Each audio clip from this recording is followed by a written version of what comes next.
تاریخی اعتبار سے اگر ہم یوم عاشورہ کی تحقیق کی جائے تو مختلف تاریخی روایات اور کتب سے اس بات کی واضح نشاندہی کرتی ہے کہ دنیا کے بڑے اور عظیم واقعات یوم عاشورہ یعنی 10 محرم الحرام کو رونما ہوئے۔ یعنی واقعہ کربلا سے پہلے بھی کچھ عجیب واقعات رونما ہو چکے تھے، لیکن ان سب میں کسی نہ کسی کے لیے خوشی اور نجات تھی۔ لیکن واقعہ کربلا کے بعد یوم عاشورہ کو عظمت کے علاوہ تاریخ کا سب سے دردناک دن بھی سمجھا جانے لگا ہے۔ آئیے پہلے انہی میں سے کچھ خاص واقعات کا ذکر کرتے ہیں۔ نمبر 1، اللہ تعالیٰ نے 10 محرم کو ہی آسمان و زمین، قلم اور حضرت آدم علیہ السلام کو پیدا فرمایا۔ نمبر 2، حضرت آدم علیہ السلام اور حوا نے جنت سے گندم کا دانہ کھایا تھا، تو اللہ تعالیٰ نے حضرت آدم علیہ السلام اور حوا کو جنت سے نکال دیا۔ اس کے بعد حضرت آدم علیہ السلام کی کئی مدت تک اللہ تعالیٰ سے رو رو کر دعا کرتے رہے، لیکن اللہ تعالیٰ نے حضرت آدم علیہ السلام کی توبہ 10 محرم کو قبول فرمائی۔ اسی دن اللہ تعالیٰ نے حضرت ادریس علیہ السلام کو آسمانوں کی طرف اٹھا لیا تھا۔ جب حضرت نوح علیہ السلام کے دور میں سیلاب آیا، حضرت نوح علیہ السلام کی کشتی سیلاب میں ادھر ادھر تیر رہی تھی، وہ سیلاب کی زد میں آ گئی تھی، تو اللہ تعالیٰ نے حضرت نوح علیہ السلام کی کشتی کو اسی دن محفوظ کیا تھا۔ نمبر 5، اس دن اللہ تعالیٰ نے حضرت ابراہیم علیہ السلام کو اللہ تعالیٰ نے خلیل اللہ کے لقب سے نوازا تھا، جب حضرت ابراہیم علیہ السلام کو آگ میں ڈالا گیا تھا۔ اسی دن اللہ تعالیٰ نے حضرت ابراہیم علیہ السلام پر آگ کو ٹھنڈا کر دیا تھا۔ نمبر 6، اللہ تعالیٰ نے حضرت ابراہیم علیہ السلام کو ایک ننھے اور پیارے سے لاڈلے حضرت اسماعیل علیہ السلام کو پیدا فرمایا تھا۔ نمبر 7، جب مصر عزیز کی بیوی نے حضرت یوسف علیہ السلام کو قید خانے میں قید کروا دیا تھا، تو اللہ تعالیٰ نے 10 محرم کو حضرت یوسف علیہ السلام کی قید خانے سے رہائی فرمائی تھی۔ اس سے ظاہر ہوتا ہے کہ 10 محرم کا دن بہت ہی محترم اور احترام کے قابل ہے۔ نمبر 8، اسی دن اللہ تعالیٰ نے حضرت یعقوب علیہ السلام کے بیٹے حضرت یوسف علیہ السلام کو دوبارہ سے ملایا۔ نمبر 9، جب فرعون نے حضرت موسیٰ علیہ السلام اور حضرت موسیٰ علیہ السلام کے پیروکاروں کو جان سے مارنے کے لیے ان کا پیچھا کیا تھا، تو یہی وہ دن تھا جب اللہ تعالیٰ نے حضرت موسیٰ علیہ السلام کو فرعون کے ظلم و ستم سے آپ علیہ السلام کو رہائی فرمائی تھی۔ اور اسی دن اللہ تبارک و تعالی نے پیغمبر حضرت موسیٰ علیہ السلام پر توریت نازل فرمائی تھی۔ نمبر 11، محرم کی 10 تاریخ کے دن ہی اللہ تعالی نے حضرت سلیمان علیہ السلام کو دوبارہ سے بادشاہت نصیب فرمائی تھی، اور اسی دن اللہ تعالی نے حضرت ایوب علیہ السلام کو سخت بیماری سے شفا عطا کی تھی۔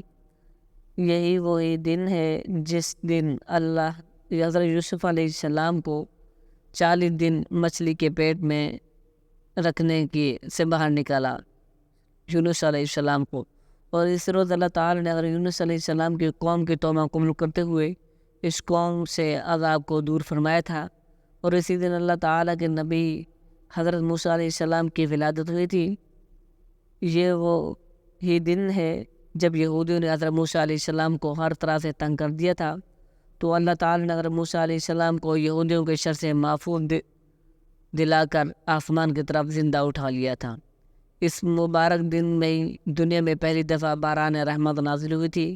خانہ کعبہ پر اسی دن نیا غلاف چڑھایا جاتا تھا، اور اسی دن حضرت محمد صلی اللہ علیہ وسلم نے اپنی بیٹی حضرت فاطمہ کا نکاح حضرت مولا علی شیر خدا سے کیا تھا، اور اسی دن بدبخت یزیدی فوج نے حضرت امام سیدنا حسین علیہ السلام اور میدان کربلا میں شہید ہوئے تھے۔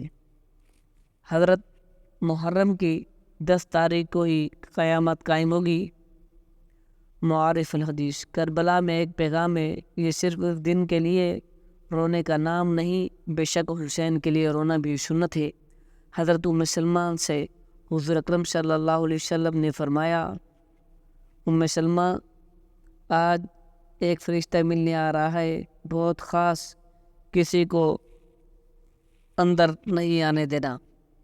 چھوٹے بچے معصوم ابھی اندر جانے لگے، انہوں نے روک دیا، اور وہ رونے لگے، اور وہ روئے تو انہوں نے چھوڑ دیا۔ تھوڑی دیر میں اندر آئے، میرے نبی کہ زور زور سے رونے کی آواز آئی۔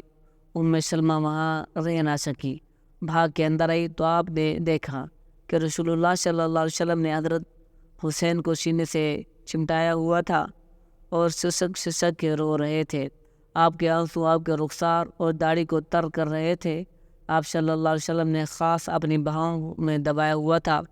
تو حضرت سلمہ نے عرض کی، میرے ماں باپ قربان یا رسول اللہ، کیا ہوا؟ آپ ایسے تڑپ کیوں رہے ہیں؟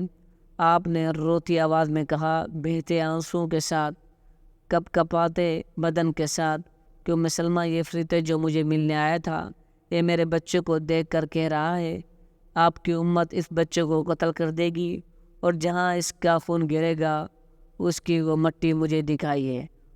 میں اس لیے یہ اس پہ رو رہا ہوں۔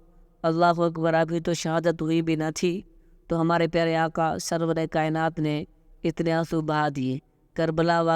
کربلا کا واقعہ ایسا ہے کہ کوئی نہ بھی چاہے تو پھر بھی اس کی آنکھوں میں آنسو بہنے سے نہیں رک سکتے۔ یہ اللہ کا نظام ہے۔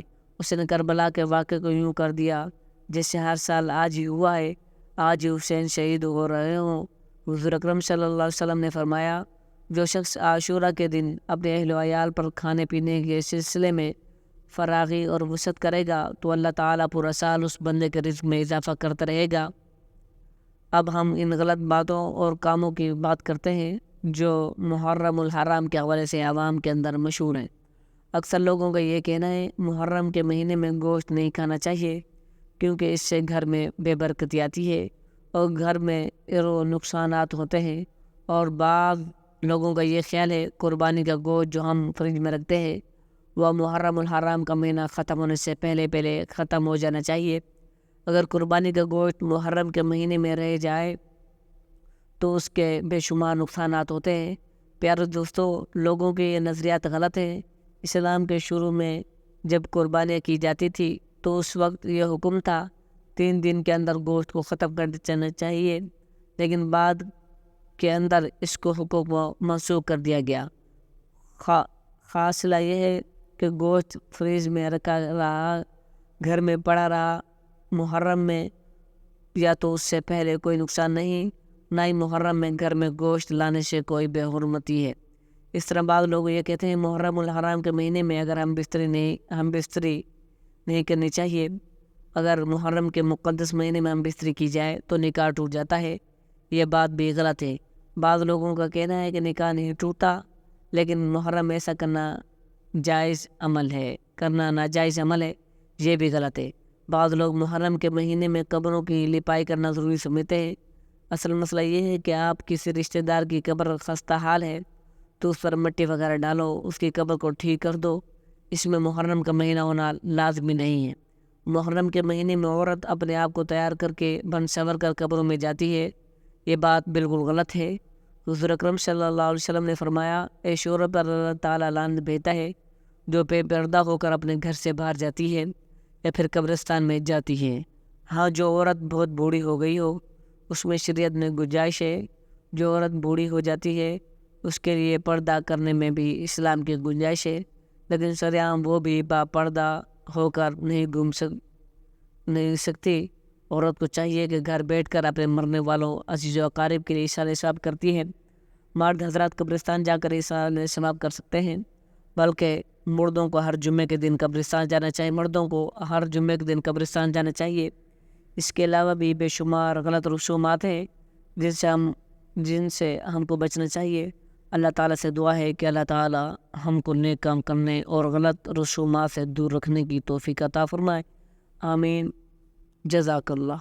اللہ تعالیٰ سے دعا ہے اس میں جو کوئی غلطی کوتاہی ہو گئی ہو اپنے فضل و کرم سے معاف فرمائے، آمین۔